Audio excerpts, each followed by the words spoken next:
हरे कृष्णा। प्यारे भक्तों, आज आप सभी श्रवण करेंगे कार्तिक महात्म कथा अध्याय 15।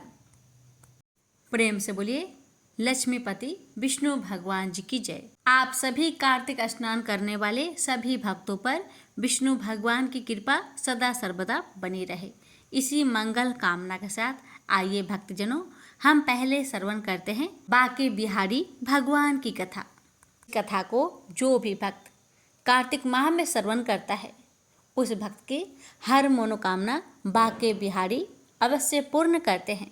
इसलिए कथा को बड़े ही श्रद्धा भाव से पूरा अवश्य सुनिएगा। कथा इस प्रकार है। एक व्यक्ति पाकिस्तान से 1,00,000 रुपए का रूहानी इत्र लेकर आए थे, क्योंकि उन्होंने संत श्री हरिदास जी महाराज और बाके बिहारी के बारे में सुना हुआ था। उनके मन में आए कि मैं बिहारी जी को ये इत्र भेंट करूंगा।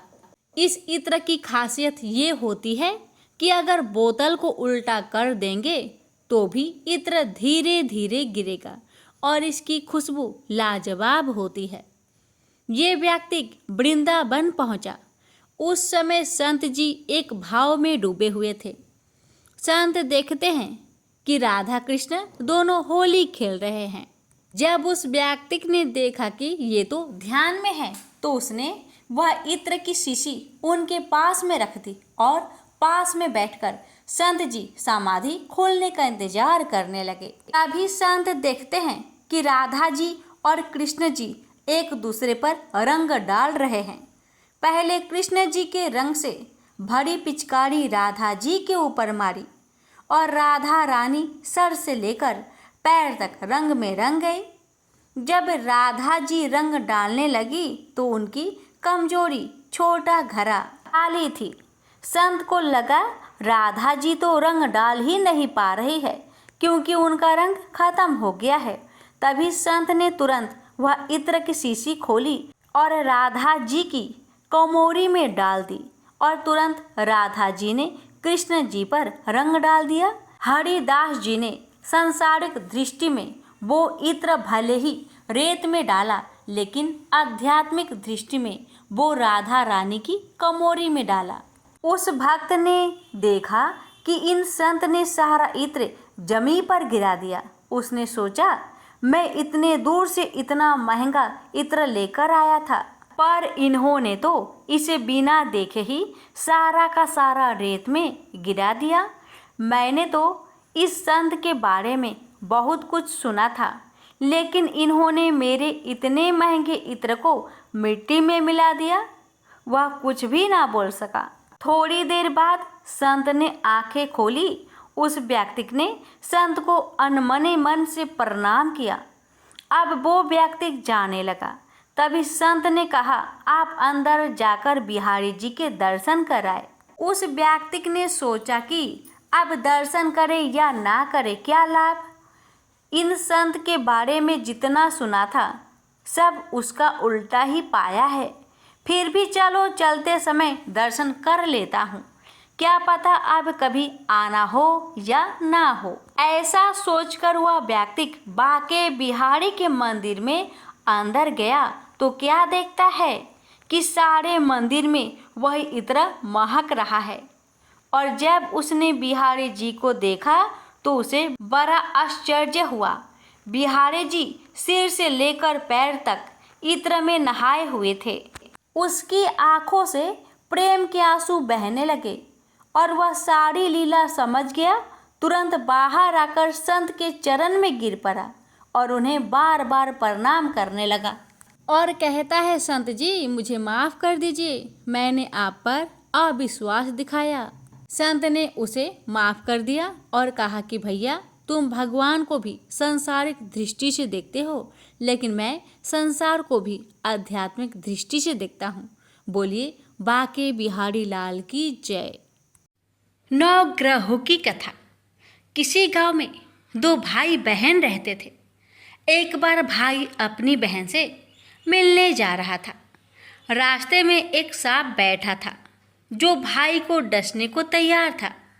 भाई ने सांप से विनती की, तू मुझे मत डस, क्योंकि मैं अपनी माँ का इकलौता बेटा हूँ और अपनी बहन का भी एक ही भाई हूँ। सांप नहीं माना। उसने कहा कि तेरी 9 ग्रह की दशा चल रही है, मैं तुझे डसूंगा ही। भाई बोला, ठीक है, मुझे डसना ही है तो डस लेना, लेकिन मुझे अपनी बहन से मिलकर आने दे। सांप फिर बोला कि क्या पता तू इस रास्ते से आए कि ना आए, इसलिए मुझे तो अभी डसने दो। भाई ने सांप से कहा कि ठीक है, तुझे मुझ पर विश्वास नहीं तो तू मेरे साथ मेरे थैले में बैठ जा। उसने सांप को अपने थैले में रखा और ऊपर से उस पर फूल पत्ते रख दिए।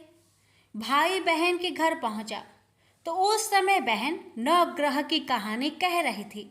बहन ने कहा कि भाई तू पहले बैठ जा, पहले हम कहानी कहेंगे फिर दोनों बात करेंगे। बहन ने कहानी शुरू की। जीव की, जानवर की, हाथी की, घोड़े की, भाई बहन की, घर के धनी की, लड़की के जमाई की, देवरानी की, जेठानी की, सास की, ससुर की, संग की सहेलियों की, सबके 9 ग्रह साथ हो जाओ। ग्रह चले 8 पग, बंदा चले 4 पग, सांप, बिच्छू, भौरे सब आग में जल जाए। कहानी कहकर बहन खड़ी हो गई।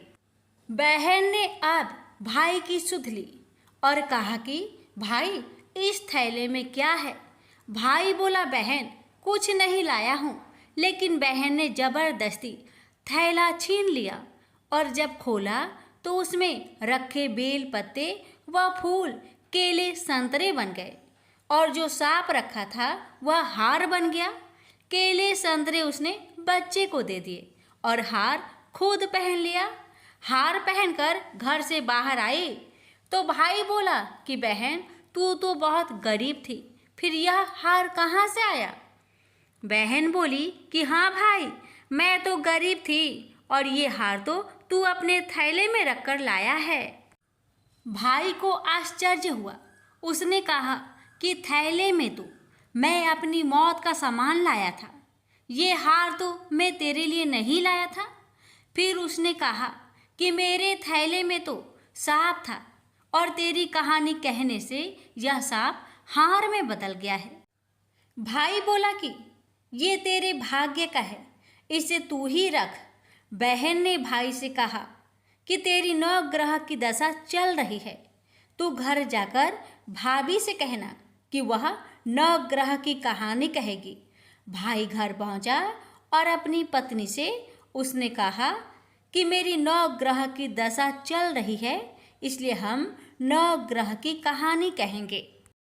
भाई पत्नी से बोला, तू कहे मैं सुनूंगा, मैं कहूँ तू सुनना। चावल चीनी के दाने ला, लोटा भर पानी ला। उसकी पत्नी एक लोटे में चावल व चीनी के दाने डाल कर ले आई। कहानी कही।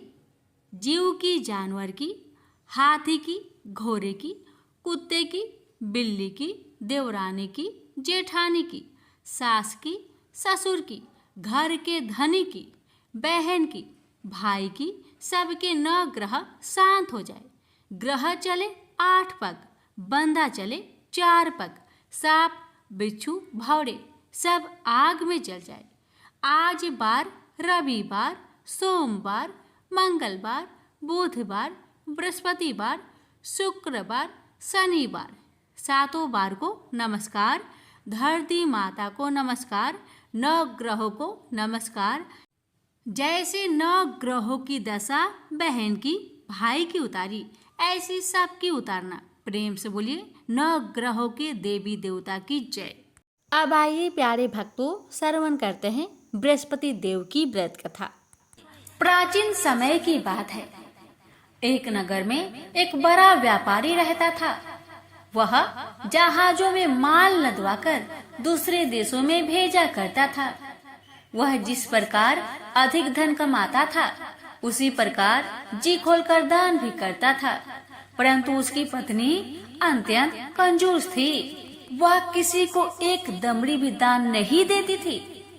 एक बार सेठ जब दूसरे देश व्यापार करने गया तो पीछे से बृहस्पति भगवान साधु का वेश धारण करके व्यापारी की पत्नी के समक्ष उपस्थित हुए और भिक्षा मांगने लगे। अब व्यापारी की पत्नी ने साधु महाराज से कहा, हे साधु महाराज, मैं इस दान और पुण्य से तंग आ गई हूँ। आप कोई ऐसा उपाय बताए जिससे मेरा सारा धन नष्ट हो जाए और मैं आराम से रह सकूं। मैं यह धन लूटता हुआ नहीं देख सकती। बृहस्पति भगवान ने कहा, हे देवी, तुम बड़ी विचित्र हो। संतान और धन से कोई दुखी होता है भला? अगर अधिक धन है तो इसे शुभ कार्यों में लगाओ, कुंवारी कन्याओं का विवाह करवाओ, विद्यालय और बाग बगीचों का निर्माण कराओ। ऐसे पुण्य कार्य करने से तुम्हारा लोक परलोक सार्थक हो सकता है। परंतु साधु की इन बातों से व्यापारी की पत्नी को खुशी नहीं हुई। उसने कहा, मुझे ऐसी धन की आवश्यकता नहीं है जिसे मैं दान में दूं। तब बृहस्पति देव बोले, यदि तुम्हारी ऐसी इच्छा है तो तुम एक उपाय करना। 7 बृहस्पतिवार घर को गोबर से लिपना और अपने केसों को पीली मिट्टी से धोना। केसों को धोते समय स्नान भी करना। व्यापारी से हजामत बनाने को कहना। भोजन में मांस मदिरा खाना। कपड़े अपने घर धोना। ऐसा करने से तुम्हारा सारा धन नष्ट हो जाएगा। इतना कहकर बृहस्पति भगवान अंतर ध्यान हो गए। व्यापारी की पत्नी ने बृहस्पति देव के कहे अनुसार 7 बृहस्पतिवार वैसा ही करने का निश्चय किया। केवल 3 बृहस्पतिवार बीते कि उसके समस्त धन संपत्ति नष्ट हो गई और वह परलोक सिधार गई। जब व्यापारी वापस आया तो उसने देखा कि उसका सब कुछ नष्ट हो चुका है। यह देखकर व्यापारी ने अपनी पुत्री को सत्वाना दी और दूसरे नगर में जाकर बस गया। वहाँ वह जंगल से लकड़ी काट कर लाता और शहर में बेचता था। इस तरह वह अपना जीवन व्यतीत करने लगा। एक दिन उसकी पुत्री ने दही खाने की इच्छा प्रकट की, लेकिन व्यापारी के पास दही खरीदने के पैसे नहीं थे। वह अपनी पुत्री को अवशासन देकर जंगल में लकड़ी काटने चला गया। वह एक वृक्ष के नीचे बैठकर अपनी पूर्व दशा पर विचार करके रोने लगा। उस दिन बृहस्पतिवार का दिन था। तभी वहाँ बृहस्पति देव साधु के रूप में सेठ के पास आए और बोले, हे मनुष्य, तू इस जंगल में किस चिंता में बैठा है? तब व्यापारी बोला, हे महाराज, आप सब कुछ जानते हैं। इतना कहकर व्यापारी अपनी कहानी सुनाकर रो पड़ा। बृहस्पति भगवान बोले, देखो बेटा, तुम्हारी पत्नी ने बृहस्पति देव का अपमान किया था, इसी कारण तुम्हारा यह हाल हुआ है। लेकिन अब तुम किसी प्रकार की चिंता मत करो। तुम गुरुवार के दिन बृहस्पति देव का पाठ करो। 2 पैसे के चने और गुड़ को लेकर जल के लोटे में शक्कर डालकर वह अमृत और प्रसाद अपने परिवार के सदस्यों और कथा सुनने वालों को बांट दो। स्वयं भी प्रसाद और चरणामृत लो। भगवान तुम्हारा अवश्य कल्याण करेंगे। साधु की बात सुनकर व्यापारी बोला, महाराज, मुझे तो इतना भी नहीं बचता कि मैं अपनी पुत्री को दही लाकर दे सकूं। इस पर साधु महाराज जी बोले, तुम लकड़ियां शहर में बेचने जाना। तुम्हें लकड़ियों के दाम पहले से चौगुने मिलेंगे, जिससे तुम्हारे सारे कार्य सिद्ध हो जाएंगे। उसने लकड़ियां काटी और शहर में लकड़ियां बेचने चल पड़ा। उसकी लकड़ियां अच्छे दाम में बिक गई, जिससे उसने अपनी पुत्री के लिए दही लिया और साथ ही साथ गुरुवार की कथा हेतु चना गुड़ लेकर कथा की और प्रसाद बांटकर स्वयं भी खाया। उसी दिन से उसकी सभी कठिनाइयां दूर होने लगी, परंतु अगले बृहस्पतिवार को वह कथा करना भूल गया। अगले दिन वहाँ के राजा ने एक बड़े यज्ञ का आयोजन कर पूरे नगर के लोगों के लिए भोजन का आयोजन किया। राजा की आज्ञा अनुसार पूरा नगर राजा के महल में भोज करने गया, लेकिन व्यापारी व उसकी पुत्री तनिक विलंब से पहुँचे। अतः उन दोनों को राजा ने महल में ले जाकर भोजन कराया। जब वे दोनों लौटकर आए, तब रानी ने देखा कि उनका खूंटी पर टंगा हार गायब है। रानी को व्यापारी और उसकी पुत्री पर संदेह हुआ कि उसका हार उन दोनों ने ही चुराया है। रानी ने सारा कहानी राजा को सुनाया। फिर राजा की आज्ञा से उन दोनों को कारावास की कोठरी में कैद कर दिया गया। कैद में पड़कर दोनों अत्यंत दुखी हुए। वहाँ उन्होंने बृहस्पति देवता को याद किया। बृहस्पति देव ने प्रकट होकर व्यापारी को उसकी भूल का आभास कराया और उन्हें सलाह दी कि गुरुवार के दिन कैद खाने के दरवाजे पर तुम्हें 2 पैसे मिलेंगे। उनसे तुम चने और मुनक्का मंगवाकर विधि पूर्वक बृहस्पति देवता का पूजन करो, तुम्हारे सब दुख दूर हो जाएंगे। बृहस्पतिवार को कैद खाने के द्वार पर उन्हें 2 पैसे मिले।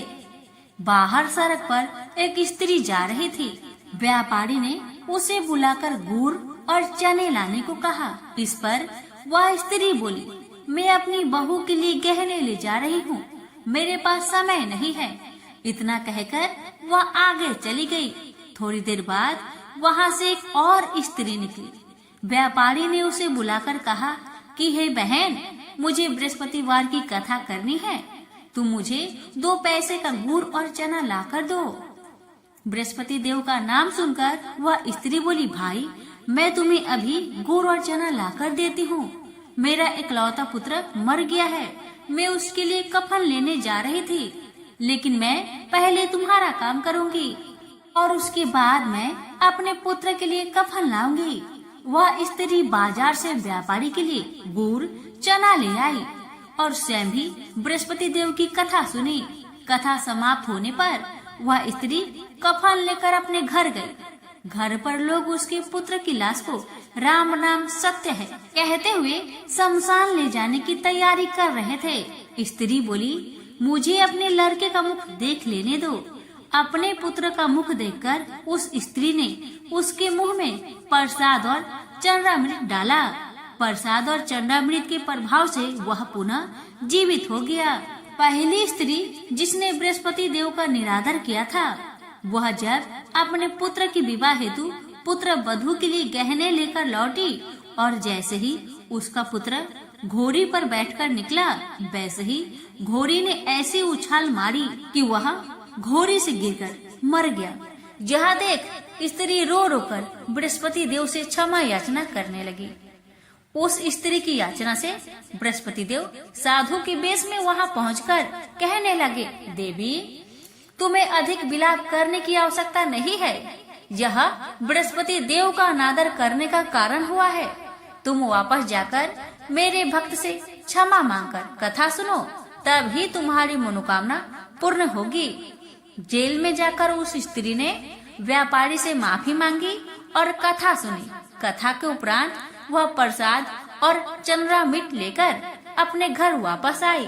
घर आकर उसने चंद्रामृत अपने मृत पुत्र के मुख में डाला। चंद्रामृत के प्रभाव से उसका पुत्र भी जीवित हो उठा। उसी रात बृहस्पति देव राजा के सपने में आए और बोले, हे राजन, तूने जिस व्यापारी और उसकी पुत्री को जेल में कैद कर रखा है वह बिल्कुल निर्दोष है। तुम्हारी रानी का हार वहीं खूंटी पर टंगा है। दिन निकला तो राजा रानी ने हार पर खूंटी लटका हुआ देखा। राजा ने उस व्यापारी और उसकी पुत्री को रिहा कर दिया और उन्हें आधा राज्य देकर उसकी पुत्री का विवाह उच्च कुल में करवाकर दहेज में हीरे जवाहरात दिए। हे बृहस्पति भगवान, आपकी कथा कहने वाले, सुनने वाले, हुक्कार भरने वाले सभी भक्तों की अपनी सभी मनोकामना को पूर्ण करना। प्रेम से बोलिए बृहस्पति भगवान की जय। आप श्रवण करें बृहस्पतिवार व्रत की आरती। ओम जय बृहस्पति देवा, ओम जय बृहस्पति देवा, जय बृहस्पति देवा।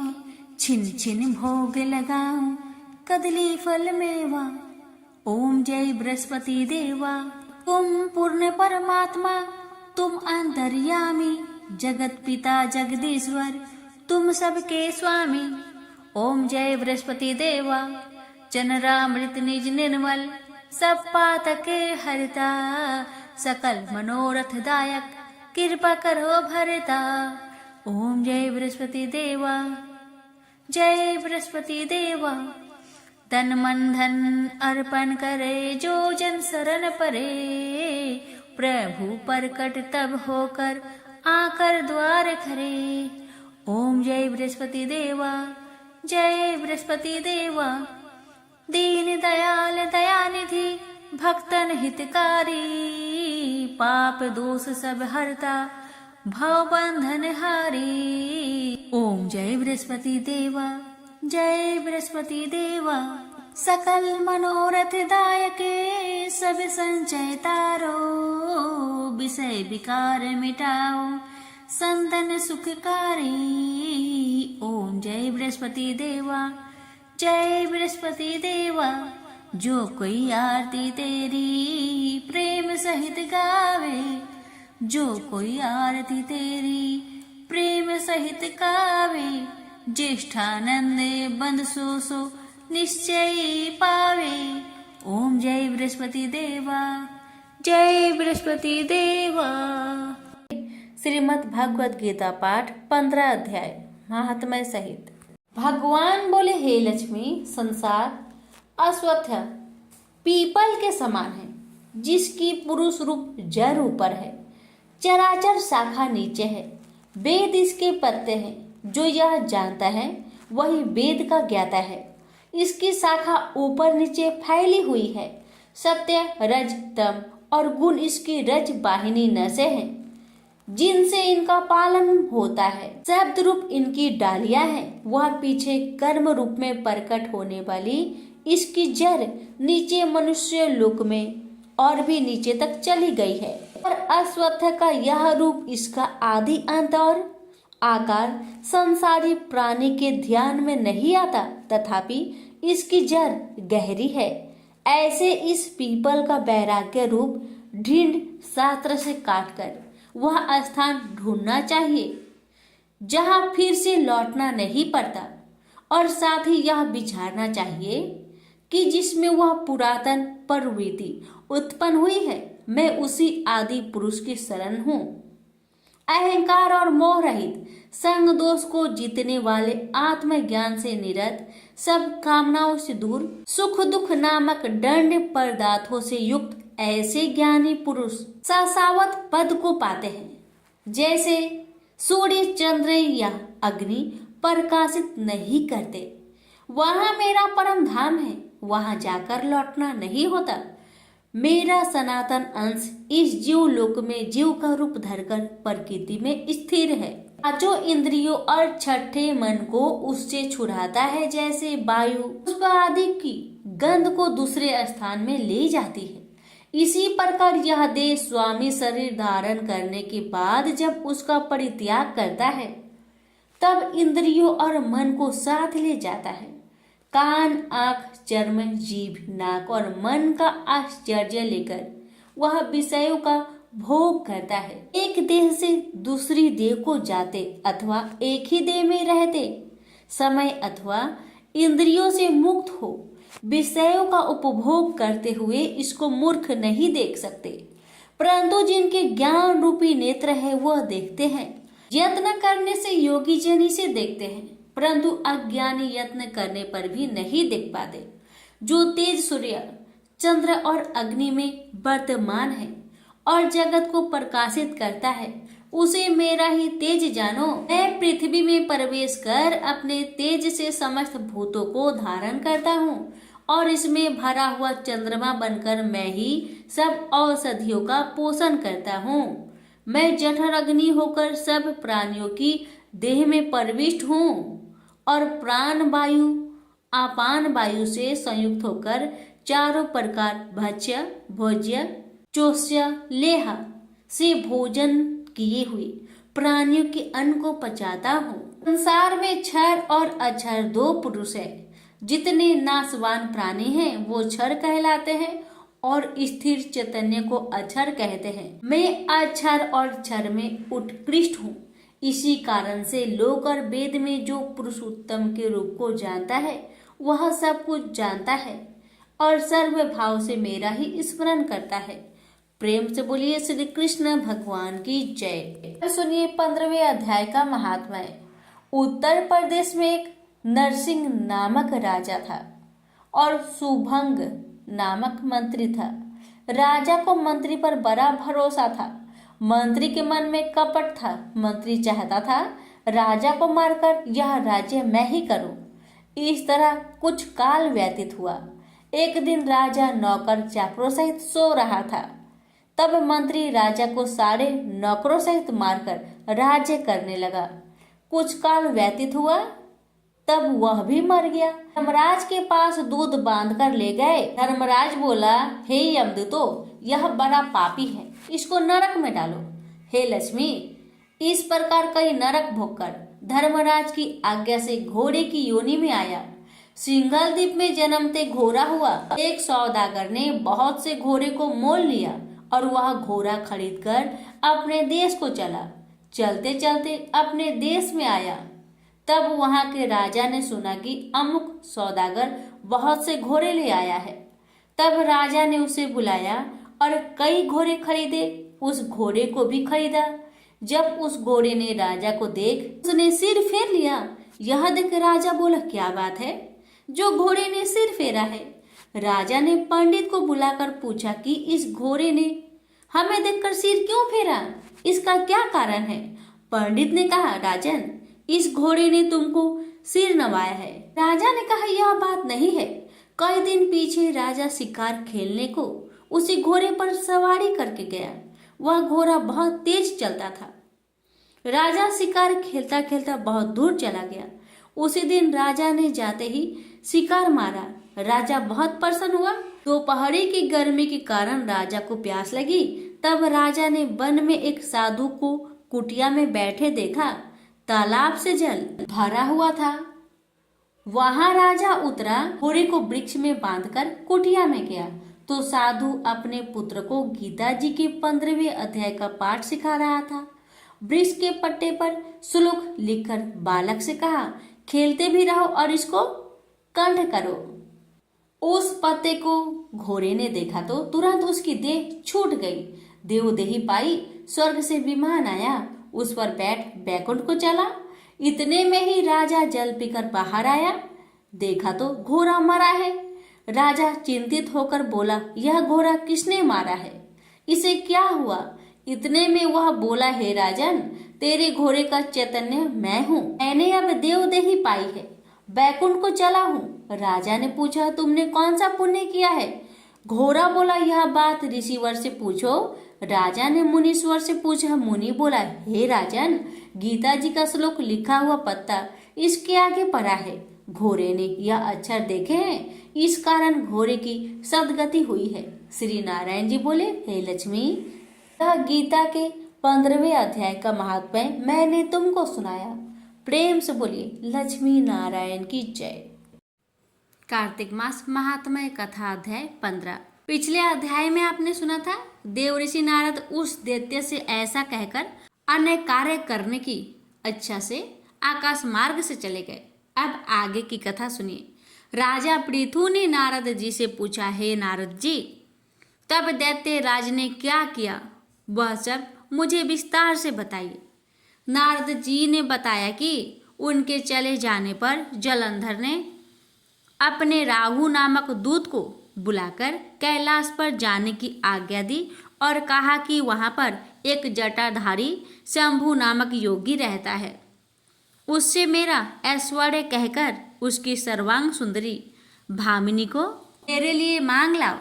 यह सुनकर वह दूत शिवजी के स्थान पर पहुंचा, परंतु नदी ने उसे सभा के भीतर नहीं जाने दिया, किंतु वह अपनी उग्रता से शिव की सभा में चला गया और शंकर के आगे बैठकर उनकी आज्ञा ले सब संदेश कह सुनाया। फिर तो राहु नामक दूत के ऐसा कहते ही भगवान शूलपाणी के आगे पृथ्वी फोड़ कर एक शब्द वाला पुरुष प्रकट हो गया। जिसका सिंह के समान मुख था और जो कि मानो दूसरा सिंह था। वह दौड़कर राहु को खाने चला तो राहु बड़े जोर से भागा, परंतु उस पुरुष ने राहु को पकड़ लिया। फिर उसने शिव जी की शरण ले अपनी रक्षा मांगी तो शिव जी ने उस पुरुष से राहु को छोड़ देने को कहा। तब उसने कहा, मुझे बड़ी जोर की भूख लगी है, मैं क्या खाऊं? तब महेश्वरी ने कहा, यदि तुझे भूख लगी है तो शीघ्र ही अपने हाथ पैरों का मांस भक्षण कर ले। शिव जी के आज्ञा से वह पुरुष अपने हाथ और पैर का मांस भक्षण कर गया।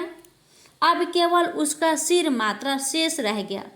तब उसका ऐसा कृत्य देख शिव जी ने प्रसन्न होकर उसे अपना आज्ञाकारी मानकर अपना परम प्रिय गण बना लिया और कहा कि मेरी पूजा की तरह अब तेरी भी सदैव पूजा होती रहेगी और जो तेरी पूजा नहीं करेंगे वह मेरे प्रिय न होंगे।